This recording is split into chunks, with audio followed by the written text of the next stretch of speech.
Assalamualaikum warahmatullahi wabarakatuh. Ketemu lagi di channel YouTube saya.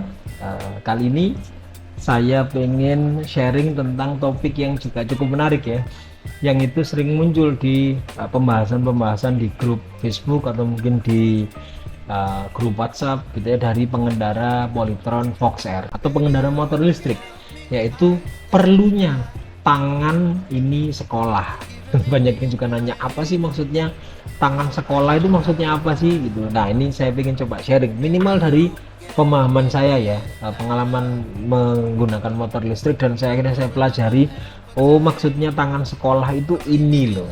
Makna tangan sekolah itu kalau yang saya pahami ya, adalah sebuah proses pembelajaran, bahwa kita di dalam mengendarai motor itu terus menerus belajar di situ. Menurut saya di situ kata kuncinya. Kata kuncinya adalah tangan sekolah itu adalah pembelajaran atau pembiasaan gaya berkendara yang baru. Jadi kalau kita tahu sekarang ini, itu kan di jalan raya itu hampir mayoritas motor itu kan matic ya. Hampir mayoritas.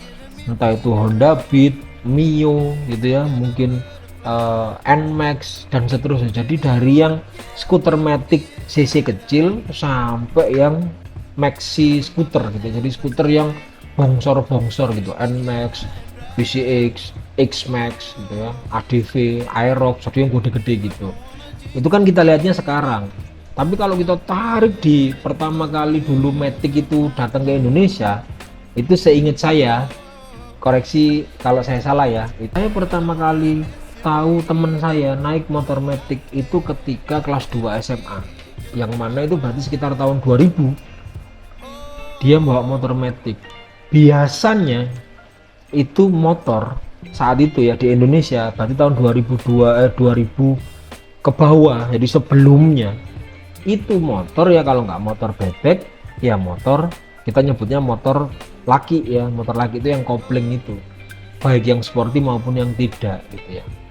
Tapi di tahun 2000 itu muncullah matic pertama, kalau nggak salah waktu itu merek Kimco kayak gitu ya. Terus merek-merek Cina yang nyerbu Indonesia saat itu, dan mereka menawarkan alternatif motor yang beda dengan sebelumnya ya. Nah, sebelumnya ini saya cerita sedikit ya, di sejarah sebelumnya motor itu kalau nggak bebek ya motor laki. Misalnya motor bebek saat itu ya, kalau Honda itu setahu saya Honda Astrea, Grand Astrea, mungkin Astra Impreza, mungkin yang Gen Z sekarang nggak tahu ya. Tapi kalau yang umur 30 ke atas sih saya yakin bisa relate dengan yang saya sampaikan ya. Kalau Gen Z bingung bisa googling ya. Di tahun-tahun segitu itu motor itu ya kalau nggak Honda Astrea, kalau Yamaha itu biasanya kalau nggak salah Yamaha Vega, Yamaha Triton gitu ya. Kalau Suzuki itu ada Suzuki apa, Bravo ya kan, Suzuki Bravo, mungkin Suzuki Crystal gitu ya. Kalau Kawasaki itu ada Kawasaki KZ ya kan.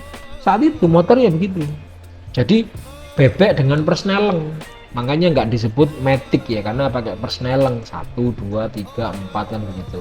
Kalau motor laki yang paling terkenal tentu saja ya Honda GL Max, GL Pro gitu ya.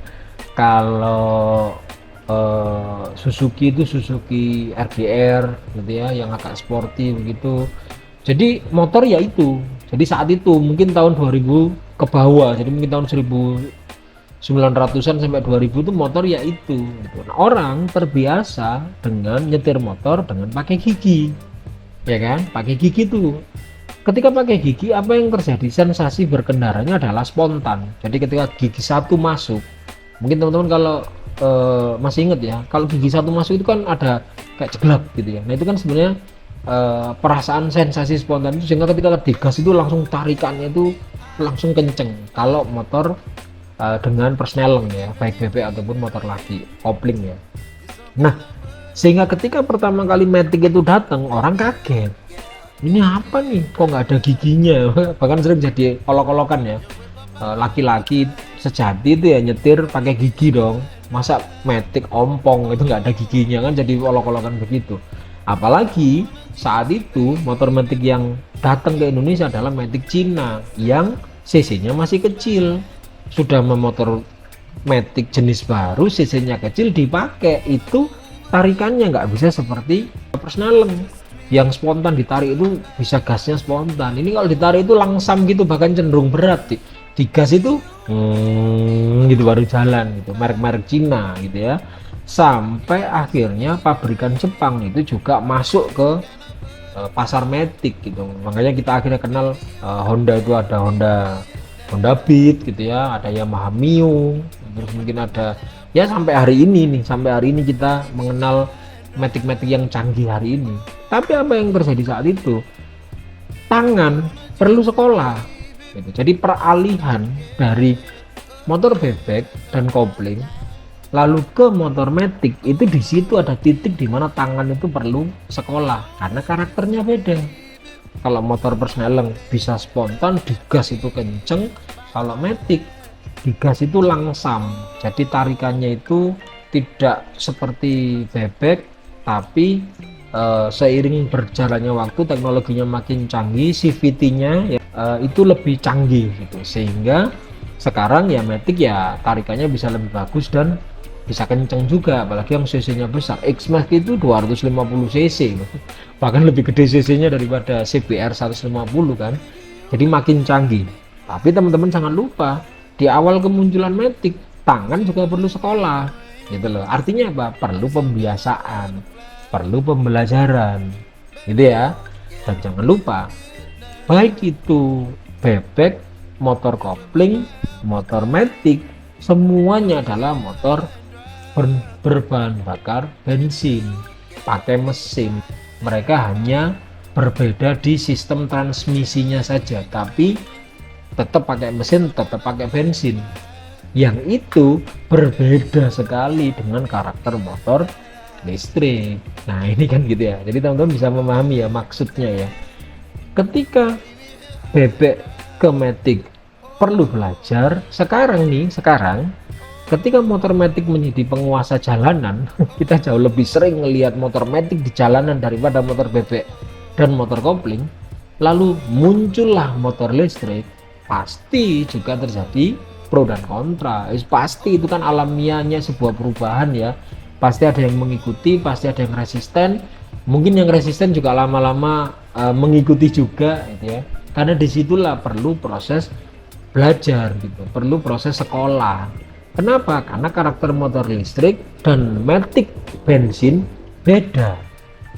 Nah, apa bedanya ini? Misalnya saya sharing aja. Misalnya gini, kalau motor berbahan bakar bensin itu pasti kan ada getaran, itu pasti. Apapun itu, meskipun bebek, kopling, matic, pasti ada getaran mesin maksudnya. Mesinnya itu pistonnya kan gitu ya. Kalau matic itu berarti beltnya itu ya. Mesin berputar terus muter belt terus muter roda gitu ya, itu kan pasti ada getaran.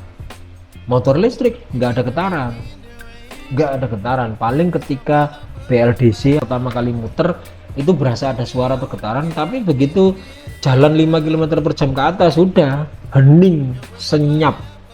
Makanya julukannya silent rider, jadi pengendara yang senyap gitu ya. Di motor listrik itu begitu karakternya, nggak ada suara, nggak ada getaran ya kan. Jadi karakter motor listrik ini begitu, yang ini nggak ada di matic bensin, nggak ada suara, nggak ada getaran. Ini saya cerita aja ya ke teman-teman barangkali yang menonton video ini dan belum merasakan sensasi motor listrik.